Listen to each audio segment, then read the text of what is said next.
Aplikasi pinjol memang menawarkan sebuah pinjaman yang tentunya lebih mudah, cepat cair, ya. Jadi verifikasi lebih simpel. Jadi biasanya menawarkan hal-hal tersebut.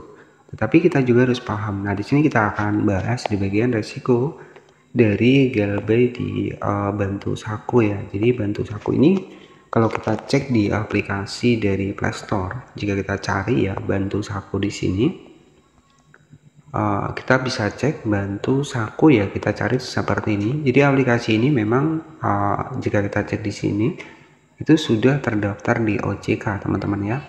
Jadi di sini bisa kita cek. Jadi aplikasi ini sudah terdaftar di OJK, dan tentunya di sini apa saja untuk resiko ketika kita Galbay di bagian dari Bantu Saku. Nah, di sini ya. Jadi Bantu Saku merupakan sebuah aplikasi pinjaman daring yang telah berizin di Otoritas Jasa Keuangan, dan sama halnya dengan aplikasi lainnya. Ya, ini mungkin ini aplikasi seperti ada Kami, Rupiah Cepat, KTA Kilat, Kredit Pintar, ya. Mungkin di sini ya sama saja, teman-teman, ya. Untuk beberapa resikonya sendiri, ketika kita Galbay di pinjol dari Bantu Saku, ya salah satunya di sini bisa jadi akun nama kita itu masuk daftar hitam, ya.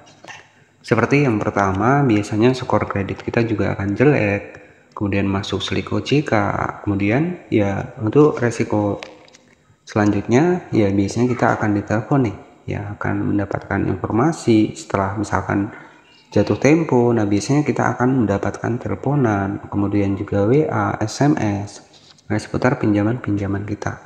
Jadi kalau saran saya yang belum pernah pinjam, ya itu kita bisa cari terlebih dahulu untuk resiko-resikonya. Jadi untuk di bagian dari memang pinjaman itu kita yang menyesuaikan, ya besar kecilnya kita yang menyesuaikan, tapi ya saran saya jangan terlalu besar, ya. Jadi seperti itu. Nah, di sini untuk resiko yang terakhir, ya, itu yang kita takutkan adalah adanya debt collector ataupun DC lapangan.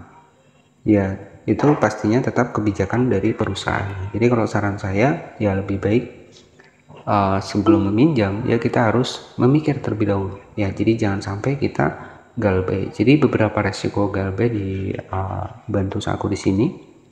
Untuk yang pertama ya biasanya ada BI checking, kemudian juga skor kredit kita akan jelek, kemudian juga masuk slik OJK, dan selanjutnya adanya penagihan juga. Jadi takutnya adanya penagihan yang versi debt collector, ya. Jadi itu yang kita takutkan.